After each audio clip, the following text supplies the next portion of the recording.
Hello everyone, Namaste, Hare Krishna. Welcome to Bhagavad Gita study session. We are in the 16th chapter of Bhagavad Gita. In our previous sessions, we completed up to chapter 15 and we started chapter 16 and we did first few verses from this chapter. And I'll give a quick overview of this chapter. Every session I'll do an overview so that we can recollect what we have learned, and also it helps us to remember the flow of this chapter. So this chapter is titled Deva Asura Sampat Vibhaga Yoga. Deva means divine, divine. Asura means demonic. Sampat means a wealth. Vibhaga is a classification. So in this chapter, Krishna classifies and explains divine and demonic personalities, nature, or the wealth of divine and demonic. Okay, so this chapter in context with the previous chapters 13, 14, 15. 13, Krishna spoke about the soul, the nature of soul, body, and the cause for the soul. So soul has a nature or a potential to attain a nature like God, but soul is getting entrapped into this material existence because of Prakriti, material nature, and its gunas. So Krishna spoke about the Prakriti gunas in 14th chapter. Gunas are three: Sattva guna, Raja guna, Tamo guna. Their symptoms, how they influence the soul. We covered that, and also at the time of death, whatever the mode a person in, a soul in, he'll attain a birth, similar birth. Okay. And 15th chapter, Krishna spoke about the material existence and the transmigration of the soul. If the soul gets attached to this material existence, material things, unlimited desires, get entangled into this repeated cycle of birth and death. But if a soul gets attached to the Supreme Lord, soul attains the Supreme Lord. So Krishna spoke about transmigration. As the soul transmigrates from one life to lifetime, it accumulates some wealth. It accumulates some wealth. Just like as we go from one country to another country to other country, we accumulate some wealth. Mm. We have some bank balance. That bank balance that can be carried forwarded every year to different places. But this bank balance, but after death, we cannot even carry forward whatever the possessions we have. But we are accumulating certain bank balance, that carries over, that comes as we transmigrate from one body to another body. So what is that bank balance? What is that wealth? That is qualities, our qualities. The divine qualities, demonic tendencies, you know, come along as we go transmigrate from one body to other. Krishna teaches that what are those qualities? List out what are the qualities of a divine and demonic, and what are the activities of a demonic person. Okay, in this chapter. So we'll see the flow of this chapter. Krishna list out divine qualities. We covered up to verse 12. Okay, fearlessness, purification of one's existence. A divine person is the one who endeavors to be uh, remain pure, and he endeavors to cultivate spiritual knowledge. Hmm. And charity. A divine person is the one who does the charity. We also learned what is the right way to do charity. Charity is good, but there are do's and don'ts also. We covered that. And self-control and study of scriptures, Vedas. And austerity. What is austerity? And simplicity, non-violence, truthfulness, freedom from anger. There are good ways of anger. There is a bad aspect of anger, good aspect of anger. What are the differences? We went through that in detail in our previous session. So today we'll do from 13 to 26. Okay, and the flow of this chapter goes. Krishna talks about these demonic personalities. Like they have demonic qualities, pride, they are proud of their thing, achievements and everything, and they're arrogant, angry, harsh, and they don't have proper scriptural knowledge, and Krishna also says these divine qualities lead one to liberation, but demonic qualities cause bondage. Arjuna at once asked Krishna, "What about me? Am I divine or demonic?" So, looking at Arjuna, perplexed face, he was confused whether I'm divine or demonic. Krishna is saying always, no, no. Krishna started speaking about demonic. Am I demonic? Krishna says, don't worry, Arjuna, you are born of divine nature. You are divine. You are my body. You are divine. You have good qualities. Okay, and this Krishna continues this. Demonic qualities. The demonic tendencies are not even clean. They're not even clean, physically clean, and not mentally clean. There is no discipline, no truth. They don't know what is right, what is wrong, and first they don't even believe in the God. Uh, they always say like existence, creation is nothing but a union of men and women. That's it. There is no God. There is no creation, and they are this personality is so much destructive to the society and themselves. And the activities are Krishna lists out in 10 to 22, the demonic activities. They're driven by endless desires. All their activities are because of they have unlimited desires, uh, and uh, high pride lust levels, and they're always anxious, running behind material things, possessing things. Possessing itself is not bad, okay, by the way, but this is I will get to that when you go into that.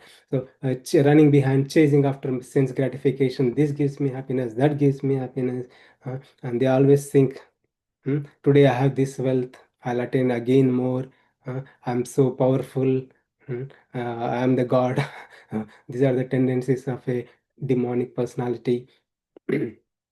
And uh, they are always attached to the material things, and they pave the path towards the hell. They themselves pave the path towards the hell. They are always blinded by ego. And Krishna says, is a very important point in this section. Krishna says, if a person having these demonic tendencies, God, Krishna, puts them into this lower and lower species of life. He'll have to go through animal species. Okay, and and most importantly, lust, greed, and anger. These are the three gates to hell. Krishna says one has to stay away from this lust, greed, and anger. Only if a person is freed from lust, greed, and anger can attain the God realization, spiritual realization. Okay, Krishna, you are saying very nice. Where can I learn the divine tenant? How to cultivate these divine qualities? How to not to be demonic? Where can I learn? And no one told me what is the right way to learn this. Krishna says, study scriptures. Okay, follow the scriptures.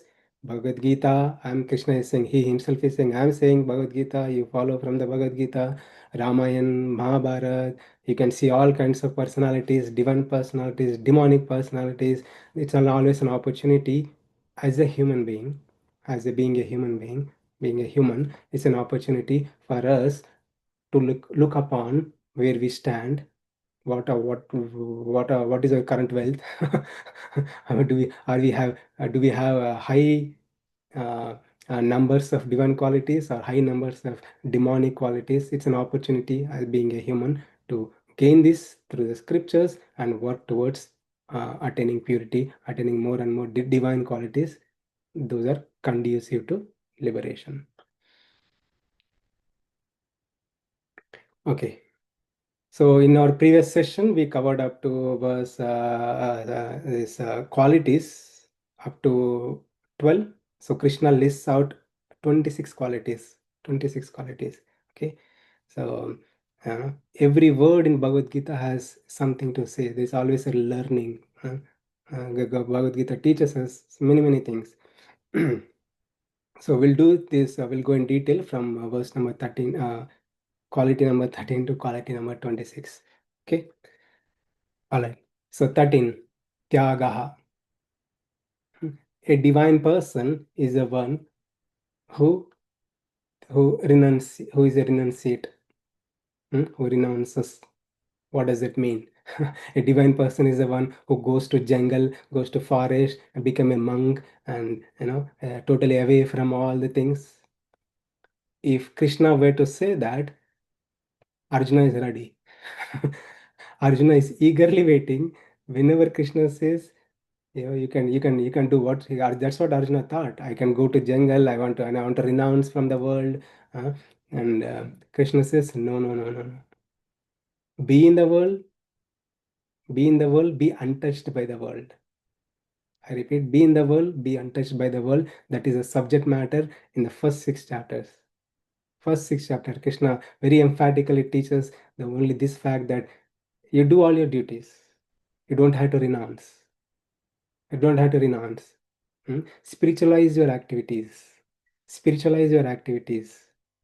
Whatever you do it for the pleasure of the Supreme Lord, without attaching to the name, fame, popularity, without envy, ego. Just do for the pleasure of the Lord. And mind gets purified, thought process get purified. Mm.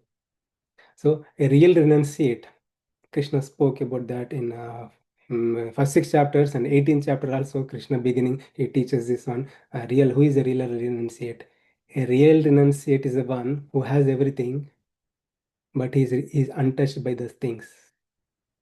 He has everything, but he is untouched by the things. Right? So there are various examples. With one may say it's hard, but there are many, many examples in scriptures. Also, we'll see Ambarish Maharaj. He is a great king. He had all the wealth, all the riches. Okay, but he was doing all the duties, everything.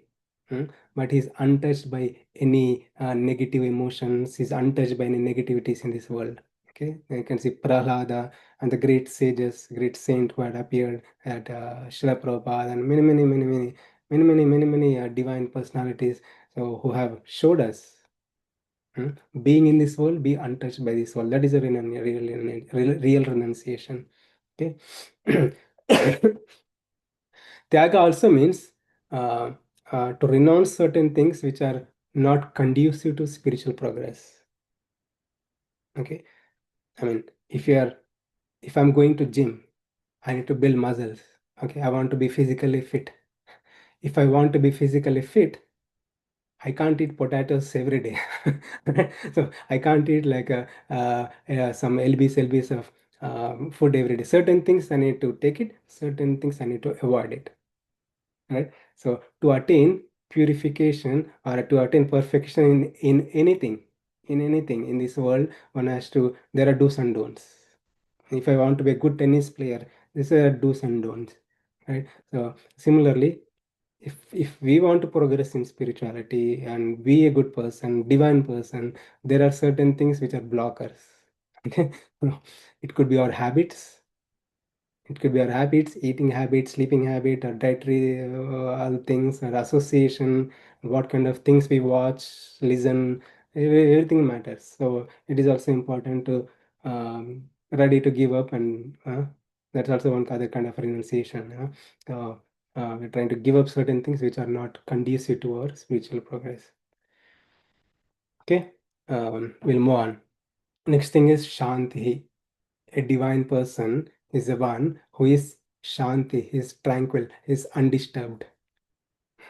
Uh, this is hard, right? We're always disturbed by so-called emotions, good emotions, bad emotions, like, many, many negative emotions. We throughout our day, 9 a.m. to 9 p.m., 10 p.m., whatever the time frame each have. We have to go through so many situations, so many things. Uh, so much disturbance. We're always agitated by various things in our life. Krishna is saying a divine person is the one who is never agitated, who is undisturbed. Okay, so that needs a practice, right? It's not practice. Krishna also says in second chapter, right? Matra sparshastu kanteya sitoshna sukha dukkhada agama apayana anityam tam titikshasva bharata. Right? So just like summer and winter seasons come and go, happiness and distress come and go, you tolerate. Krishna says you don't be disturbed by those things. Just have a mindset that whatever is happening in our life, what are the troubles going on in our life. Those are just temporary, they will go away. Do not worry, just bear problems for some time. Problems are for purification only. If a person who is practicing spirituality, he knew very well God has a plan for me. He knew very well if there are problems are happening. He knew very well God is giving these problems for my purification. Maybe it is because of my karma. I'm going through these problems, situations. He takes in a positive way, right? A person who has a knowledge of Bhagavad Gita and spirituality, he takes in a positive way. God has a plan for me. God has arrangement for me. He's paving the path towards him. I can easily cross over. Let God help me. God Krishna help me to cross over these problems. So that way he remains undisturbed. Hmm. So and also in our life throughout our day, there are certain things you have to do. There are do's. Okay. Throughout a day to remain shanti, like undisturbed state of mind, it's hard, but we can take a few things. There are practices as prescribed by acharyas, that is like meditation practice. you know. The most important meditation, take some time for ourselves. We give time to many people, but we have to give some time to ourselves. Just 30 minutes, 1 hour, 5 minutes at least, meditate. Meditate on self, or most importantly, meditate on the holy names of the Lord. Bring God in our mind, God in our consciousness. Then, even though we may be in mode of passion and ignorance, rajoguna, tamoguna, even though our consciousness may be lower consciousness, but we can elevate by the practice of dhyana, bhakti. We can elevate our consciousness to goodness and shuddha sattva, pure transcendental state. Okay, so it's a practice, it's a try out thing. We can try it out and see. And throughout our day and schedule morning, afternoon, evening, we can take a time and practice some spiritual things like meditation, chanting the holy name of the Lord. See how it helps. Okay, so these are things before triggers. Certain things we can do from our side before we go through situations. We are well prepared. Situations come, we are well prepared by the strength of spirituality and by the strength of the empowerment from the Supreme Lord. We are undisturbed, right?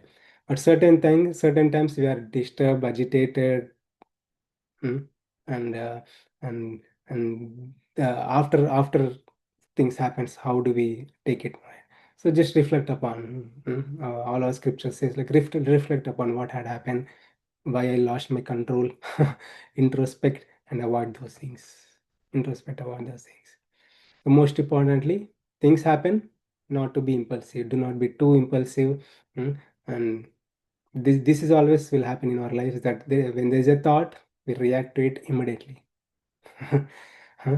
Thought to action span is very less. If the span is very less, we are low. Our tolerance levels are also very low. Okay, so if we want to increase our tolerance levels, we need to increase our uh, thought to action span. If we can increase our thought to action span, you know, then we'll not be impulsive, and any situations we can nicely handle. It could be job, sport, or anything, family life, anything. The most important thing is the thought to action span. We just need to increase that. We can do that by bringing God in our life, meditation, chanting holy name. So that way we can remain shanti. That's a divine quality. This is a way to cultivate. So next one, apayishunam, aversion to fault finding. So Krishna is saying a divine person is a one who is averse to fault finding. He never find fault in anybody. But in this world, we are naturally fault finding. You know, if a group of people they get together, they're talking, 3 people, 4 people, what they talk, everything, all the nonsense about the other person, about the politics, or many things in this world, always finding faults and disturbing our shanti, disturbing our mental state. Mm. So I was listening to my Guru Maharaj. He was saying like, seeing faults in others is a nice phrase. He was saying, seeing faults in others is a mirror reflection of our own impurities. I repeat, seeing faults in others is a mirror reflection of our own impurities. It is because of our own impurities we are seeing faults in others. If our consciousness is pure, we don't even see all the small, minor imperfections in anybody. So nobody is a perfect soul. Hmm. We are all born out of karma. We are all carrying a big baggage of karma. We are carrying a big baggage of demonic, demonic tendencies. Every human being is prone to these demonic tendencies, you know. But if you keep on finding faults in people, it's because of our impurities. If your mind is clean, neat, then there is no question of finding impurities in others. Okay. So in this regard, there is a nice story. There is a nice story in Mahabharata. So this is how the story goes. Once Bhishma calls Yudhishthira and Duryodhana. So Yudhishthira is known for a virtuous qualities, virtuous person, and Duryodhana is a demonic person, demonic qualities. But he gave Bhishma, called them, and gave an interesting task to them. Interesting task. Okay. Bhishma says, "My dear Yudhishthira, come here. I have a task for you." Yes, my dear Pitamaha, my grandfather, yes, what is this task? I can do it. And he says, Yudhishthir, go and find the most wicked person in our kingdom. Worst person with all bad qualities, demonic person, go and find that person. Okay, so yes, sir, I'll go. He went. And he also called upon Duryodhan. Duryodhan, because of Duryodhan, entire Mahabharata happened. This person, okay, demonic person. And Bhishma there gave an interesting task. He says, "My dear Duryodhan, go and find the most virtuous person in this world, in this kingdom. Most virtuous person, all good qualities, divine qualities. Go and find." It's opposite to their nature. So they both went, they talked to many people, they went through many situations throughout the kingdom, right? So they met with their friends, family members, small kids, and they completed their task. And they say, like, "My dear Pitamaha Bhishma, we are done with our job. Okay, we have the results, survey results." We have the survey results. We did the survey. We completed the survey. Okay, then Bhishma says, "Okay, Yudhishthir, tell me, what is the result of your survey? What is the result of your survey?" Then Yudhishthir answers, he says, "My dear Bhishma, I do not find any any demonic person with demonic qualities in our kingdom. I do not find anybody. If there is anyone who is demonic, that's me." If there is anyone who is demonic with some demonic qualities, it is me. I don't find anybody. And Bhishma was truly amazed. Then he calls Duryodhan, "What's up? What's your status? What's your survey report?" Then Duryodhana says, "I went through many people, talked to many people, you know, I do not find any virtuous person uh, in our kingdom. There is no person with divine qualities. If there is a person who is very divine, that's me." Duryodhana says, "It is him. He is so divine." Hmm? He's just boasting himself. So we know very well. We can see in the case of Duryodhana, in case of Yudhishthira was divine with all divine qualities. It was hard for him to see any faults in anybody. Hmm? It is because he's divine, it is hard for him to see any faults in anybody.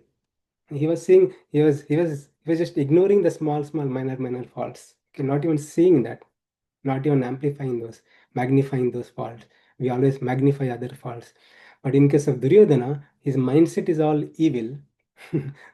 Because he's seeing evil everybody. His mindset is evil. He's seeing evil personalities everywhere. Even though he was seeing there, and it is common for him. Uh, he couldn't find any virtues. Maybe he was thinking like he is the only virtuous person because his mind is totally corrupted, and he thinks he's the only most virtuous person in this world. Because of his impurities, he was seeing impurities. Okay, Yudhishthira, because of his purity, he was not even saying impurities. So it's also very important that not to find faults in anyone. If you are finding faults, it is our own imperfections, our own impurities. Okay, so very nice lesson I recently learned. Okay, so how when we are going through a situation, we find faults, I mean, that is a way, I mean, that's one way that not to see impurities in others. Other thing is more importantly, appreciate everyone, glorify everyone. Okay, so magnify their good qualities, divine qualities. Okay, if a person has one good quality and 100 bad qualities, don't look upon 100 bad qualities. We have a habit of looking upon 100 bad qualities. Look upon one good quality. That was Yudhishthira was doing. Look upon one good quality, magnify it, appreciate it, done. We don't want to have a bring karma baggage because of the other person's impurities. So that way, these are the things we can live in this world, be untouched by this world. So, and other more important, see the presence of Krishna. Now God is present. Krishna says, Ishvara sarva bhutanam hridesha arjuna tishtati. I am the one seated in everyone's heart. Mm.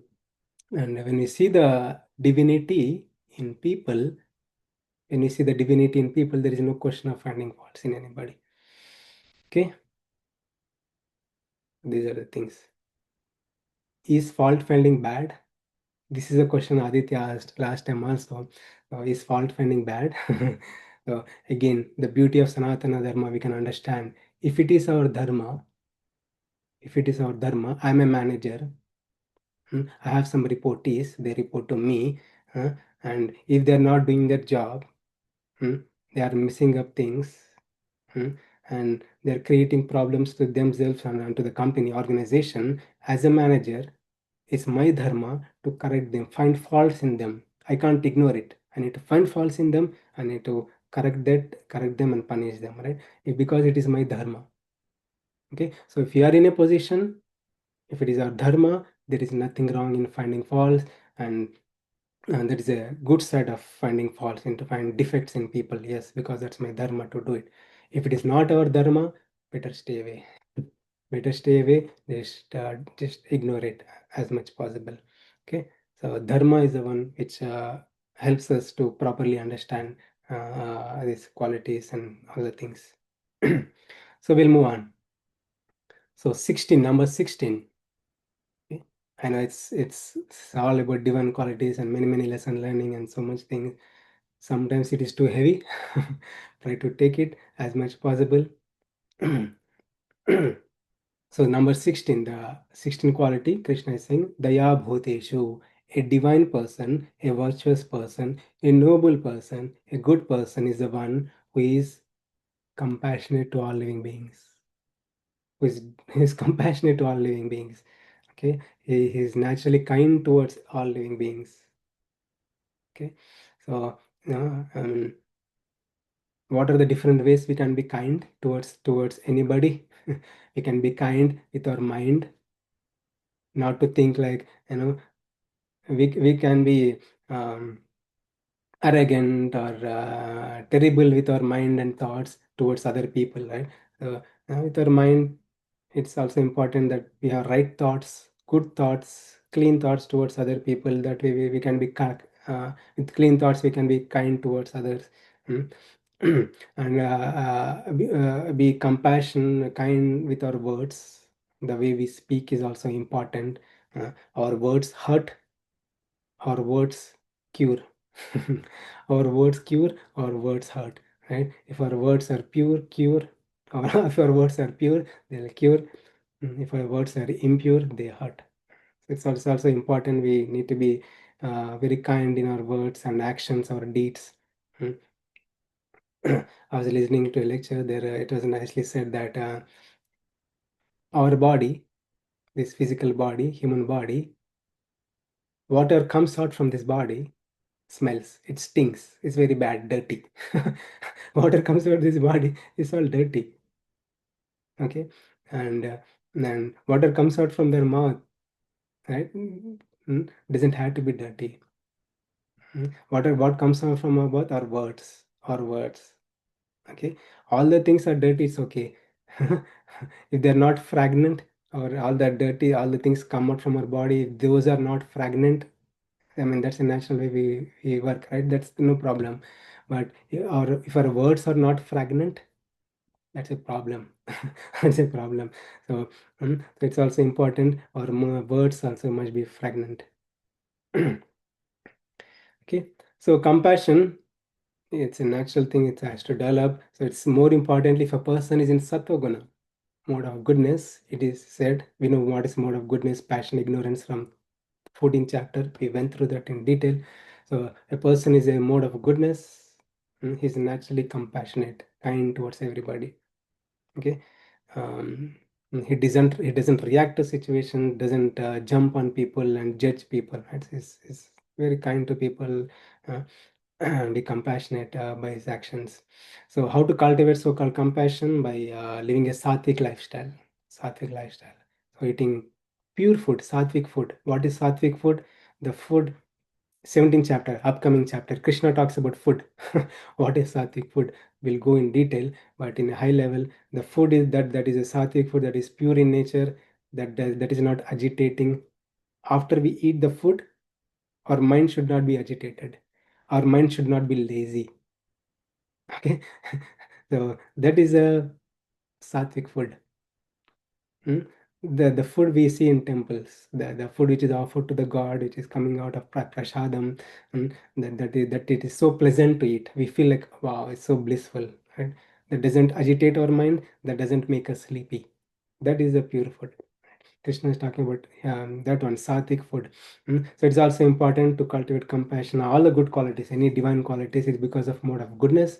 So it's also important to cultivate, eat the good food, pure food, and also our habits, eating habits, living habits, the people we associate with, uh, right-minded people, good people, sattvic people. If we associate with, then our thoughts will be pure, our actions will be pure. Mm. So we'll ask this question of how this compassion is lost. We are naturally compassionate beings, but how this compassion is lost within us, and what is the right compassion, when to be compassionate, when not to be compassionate. So we need to learn this one as well. So what is the when the how this compassion is lost? Hmm? This compassion is lost uh, because of our habits. If you are habit of harming people, criticizing people, hmm, chastising people, unnecessarily chastising people and criticizing people, finding faults in other, all these tendencies, our natural state of being compassionate is lost, being kind is lost, by killing animals, giving harm to other animals. So that's a Sarvabhuteshu, Krishna says, Daya Bhuteshu, all living entities, one has to be compassionate, not just mosquito or a fly or a deer, it doesn't matter, any living entity, one has to be compassionate towards all living entities. Okay, so if you start criticizing, creating problems to others, harming others by words, actions, our very own nature of being compassionate is lost. Okay, it will diminish slowly. So what is the right compassion? Okay, compassion is good. Arjuna was showing compassion towards uh, evil army, evil party. Because of this so-called compassion, he dropped his bow and arrow. That's how Bhagavad Gita started. That's how Bhagavad Gita started. And Krishna gave a big long lecture. Big long lecture. Okay. You need to show compassion, but at the same time, do not show compassion to evil, evil personalities. And if it is your dharma, again, dharma comes into picture. If it is your dharma, you are a police officer, okay, and it is your dharma to punish the miscreants, do it. You don't have to be compassionate. Okay, if a police officer is very compassionate or kind towards a terrorist, then terrorist would create more problems. Okay, it's also important, the right compassion one has to see where to show this compassion, where not. And we'll move on. We'll move on. Let me know if you guys, if you all want to take a break or talk something else. I know these are too much sometimes. Maybe next time, if this is like this, maybe we'll take a short break and we'll play a game. I'll plan for some small game next time. We all can play a small game. Take a break. Okay. Quality number 17. Alolupatvam. Freedom from greed. Freedom from greed. So greed, so-called greed, Krishna says, like lust, greed, anger. There are three gates to hell. It's coming in this chapter. Lust, greed, anger are three gates to hell. Hmm? So the greed is a rajasic guna, the mode of passion. If you're living a lifestyle of mode of passion, eating the passionate food, living a mode of passion, cultivating all the rajasic habits, then greed is natural. Greed is natural. One becomes so greedy. Okay. So when we don't have something in our life, when we don't have something, we aspire to attain it. Once we have it, then what we do? We develop attachment towards it. When the attachment or obsession increases, it's like I cannot live without this. I want more. That becomes transforms to greed. I want more. I want more of it. Have $100. I have $1,000, $1,000,000. It grows on. Right? If someone is obsessed towards earning money or anything in this world, anything. It could be phone. It could be phone. It could be other human being, or it could be anything in this world. Right? This is the thing. When you don't have something, we aspire to attain it. After we have it, we develop obsession towards it, and that transforms to greed. Kamesha, Krodesha, Rajo Guna Samudbhavaha. Mahashanu Mahapapa Vidyena He Vairinam. So Krishna is a Vairi. This so-called obsession, so-called the desire towards material things, obsessions, and greed is a Vairi. It's an enemy. Enemy towards spiritual progress. One has to stay away. Krishna spoke in third chapter itself. Third chapter. And as we go, Krishna is elaborating those things also. So how to not to greedy, hmm? How to cultivate this staying away from greed. So we have a habit of seeing material things as spiritual. Huh? We need to transform it to see material as material. When we see material things as material, this phone, money, property, material things as material, then our happiness is not derived from material things. Okay, as long as we are seeing material things as spiritual, then we are deriving happiness out of things, those are temporary. Then we develop obsession. That obsession transforms to greed, uh, uh, and hankering, and disturbance to our consciousness. Okay, so much bhashan, right? So many things. Yeah. Uh, Yeah, so yeah, see material things as material, then one can be freed from so-called greed. And most importantly, in Bhakti Rasamrita Sindhu, the great Goswamis have said that the greed, spiritualize the greed. The hankering, right? The so-called hankering, it's natural within us. We try to stop it, it's hard. It's hard. Right? The so-called hankering needs to be transformed. Spiritualize the hankering. Okay, intense hankering towards God, hankering towards Bhagavad Gita. When is the day this day will come? If you are attending every Wednesday, let me take that example. I know you all listen every day, but if you are attending Wednesday, eagerly waiting, when is the day that day will come? I hear again. That's a hankering, that obsession. We need to develop some obsession towards spiritual things.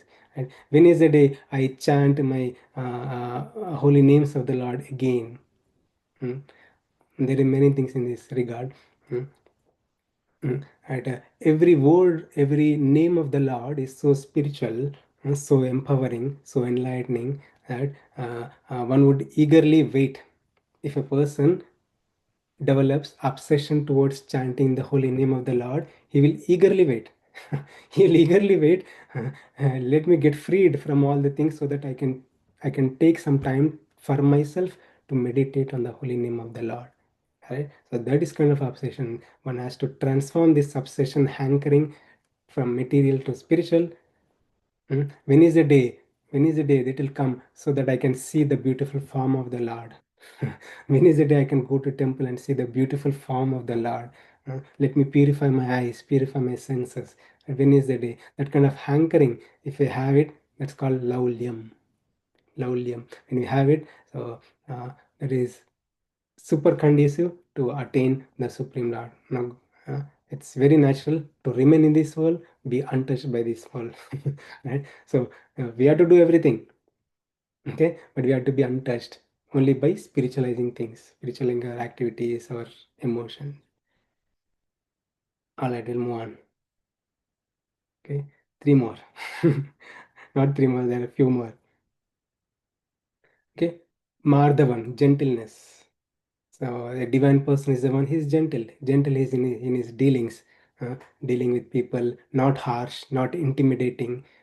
Sometimes by our appearance itself, people people stay away from us. Right? If you're so much intimidating towards other people, they try to stay away from others. They don't even approach us, talk to us, right? Uh, because our appearance, our nature, the way we talk, the way we deal with people is like that. So if you are gentle with people, then people like to surround us. They like to talk to us. They like to be with us, right? So that's a another divine quality one must learn. Like be gentle, hmm, in our dealings. And modest, modest.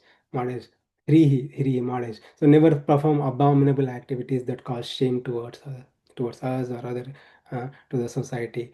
One has to stay away from abominable activities, all sinful activities.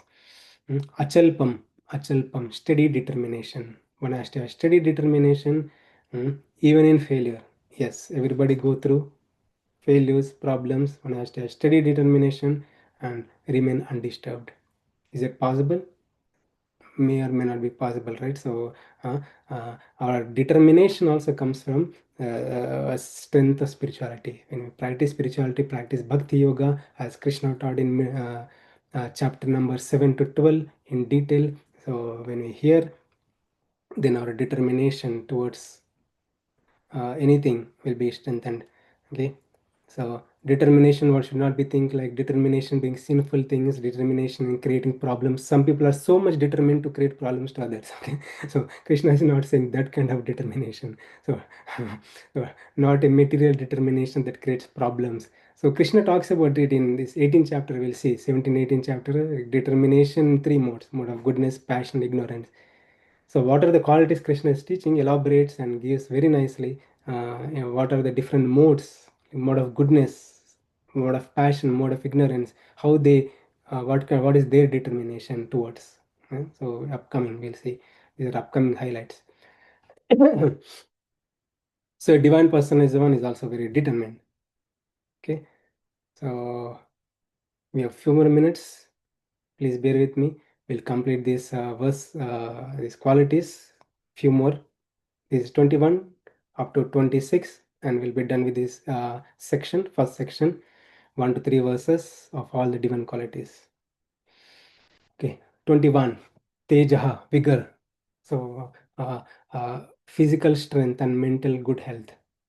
Okay, so divine person is the one who strives towards physical strength, physically fit, and also mentally fit, maintaining good health. That is also very important in the practice of spirituality, in practice of even to live a healthy life, right? So one has to cultivate this divine quality.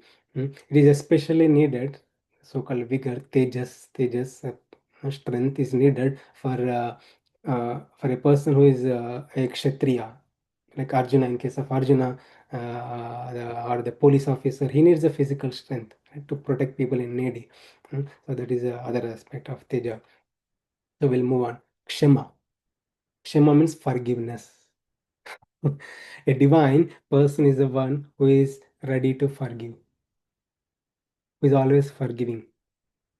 Okay, always forgiving.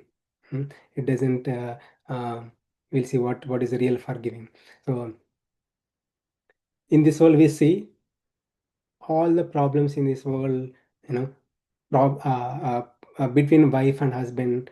hmm, there are uncertainties, problems within, relationship break, uh, and within a society, in an organization like a IT organization or a school or any organization, if all the people, everybody need to work together, hmm, wife and husband or a society or organization, if they all need to work together in harmony and with great perfection without creating problems to others, the important quality one must cultivate is forgiveness.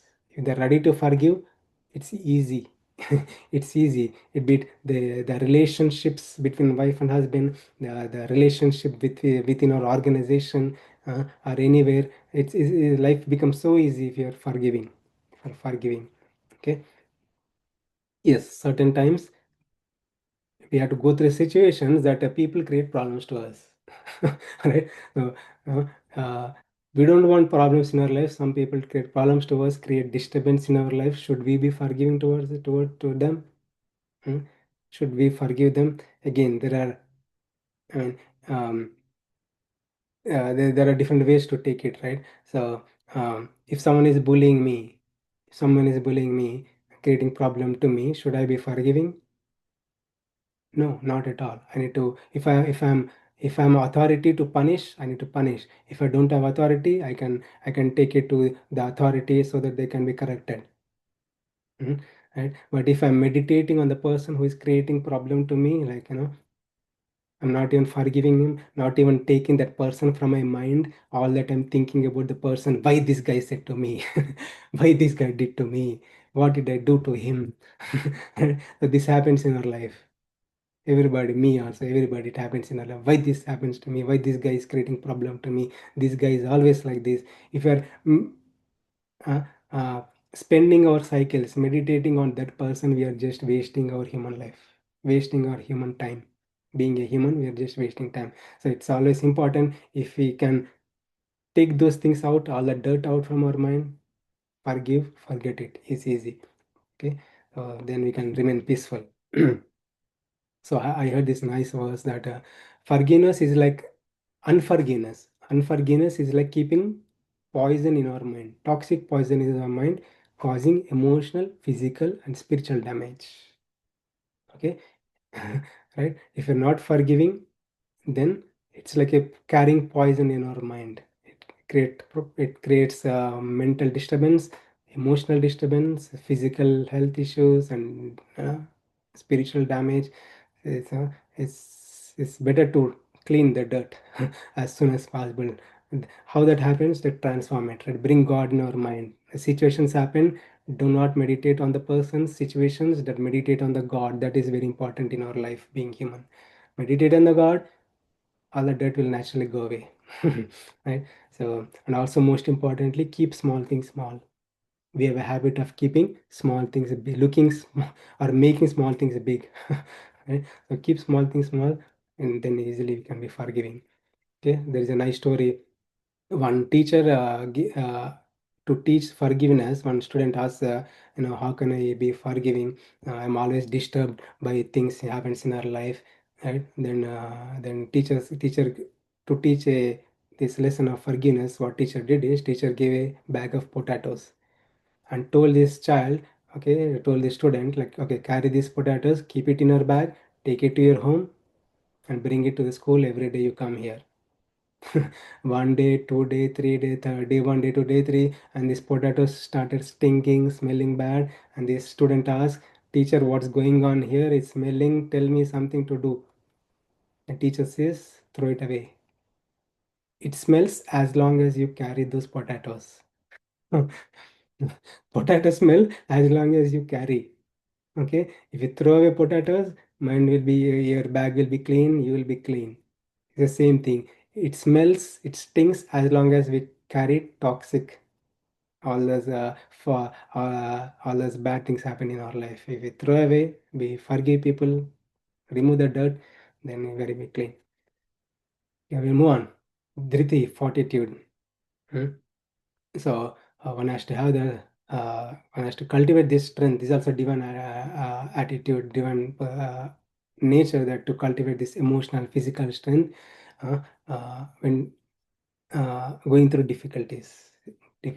By taking shelter of the Lord, by being fully dependent on the Lord, Krishna, you have a plan for me. I can't sit and cry. Okay, if a person is sit and cry, Krishna is saying he's not divine. A person going through situations sitting and crying is not divine. If a person knows very well why the situations happen, He knows very well how to deal with the situations. Such a person is divine. A divine person is the one, despite going through situations, he takes shelter of the Lord and he's undisturbed. That's a thing. If you're totally disturbed by small any situations in the life, without having faith in the Lord, without knowing what's karma and many gnana, like what Krishna taught in Bhagavad Gita, then we'll be totally disturbed. Okay, so divine nature is also being Dhritihi, fortitude. And next 24, we are almost done. I think we'll be done in 4 minutes. Okay, Saucham, there are many things here, learning many things to learn, right? So Saucham, cleanliness. So one has to be clean externally. Uh, if you go to Dharma Shastras and Sanatana Dharma, there are many teachings how to live how to be clean, how to live a righteous life, how to be clean, right? So one has to take bath at least minimum 2 times a day. If a person practicing spirituality, one has to take bath the minimum 2 times a day or minimum 3 times a day, and clean his body as much possible, and have a very clean clothes, and keep the room clean, clean the house clean, keep the car clean, surroundings clean, our mind clean, our thoughts clean. Then we are a divine, as per Krishna, not me. As per Krishna. Okay. Um, yeah, and these are hard, but we can develop this quality by the practice of bhakti yoga. By bringing Krishna taught this in throughout Bhagavad Gita. When you practice bhakti yoga, even though our mind may not be cleaned, uh, when we cleaned, when our mind is clean, the so-called bhakti yoga transforms us so that we live a clean life, Vaishnava life, a devotee life. When our life is a devotee life, everything naturally happens. Okay, we'll take 3 times a day. We'll take bath 3 times a day. We'll wear good clothes, and it all and we keep our surroundings clean, room clean, everything clean, by the practice of bhakti. Okay, we'll move on. Adroho, freedom from envy, hate. This is a big topic. Okay, when we see the divinity in people, okay, there is no question about hating people. Okay, so in this world, we can see in this world like so much hate everywhere, hatredness between family members, children, and also society, nation. One country hates other country, uh, because of not seeing through the proper lens. The proper lens one must wear is the lens of Bhagavad Gita Gnana. And when a person sees the divinity in the person, we are all souls, part and parcel of the Supreme Lord, and there is no question about hate. Okay, move on. Yeah, freedom from passion of honor. Okay, Nati Manitaha. Nati Manitaha. Manita is natural to us. We always seek honor. Okay, everybody appreciate me, everybody glorify me. Let my manager glorify me, appreciate me.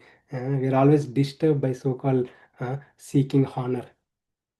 Even though we are not qualified because of so-called ego, ahankara, we always seek uh, appreciation, even though we are not, even though there is no qualification. No qualification, but seek high appreciation. We are not even qualified to attain an award. Our mind says, I know I'll get an award, right? But are you qualified? Are you qualified to attain? This is so called is because of ahankara, right? Ahankara, the more because of ego, we are naturally runs toward and where we seek honor. Okay? So a divine person is the one. Krishna is saying a divine person is the one was divine quality, is the one who never is free from honor. If honor, appreciation, glorification comes, he'll take it and offer to God. Krishna, it's because of you I got it, I give it to you back. It's not because of my abilities. 10th chapter, Krishna spoke, right? So, yadyad vibhuti mat sattvam srimat urjitam eva. So it's if everyone has a skill, talents, abilities, it's because of God's empowerment. Okay, so if we are not, as long as we are taking it's because of my own strength, my own abilities, then we'll be naturally becoming or hankering for honor. Okay, so but if you attribute to God, Krishna is because of you. I'm able to do this. I'm able to achieve this reward because of you. Then, where as long as we are attributing to the God, there is no question about honor. And I mean, our mind runs towards it, but we could transform. Krishna, it's your arrangement. If you want to give, you'll give it. Right? I'm unattached. I know this is a big topic. Okay, and I think we are time up. Okay, there's so much details. I know. I hope this session is helpful. Um, we completed this first three verses in the 16th chapter, where Krishna spoke about divine qualities, and we also looked at how to cultivate divine qualities, what is the right way to see these qualities in detail. Okay, and next verse from fourth onwards, Krishna talks about demonic qualities. Okay, demonic qualities and the actions of demonic people. There is so much learning from this chapter 16. So thank you all for patiently listening. I hope this session is informative and you have gained some knowledge. So all glories to all the acharyas, Srila Prabhupada and Supreme Personality of Godhead. Thank you. Hare Krishna. We'll stop here.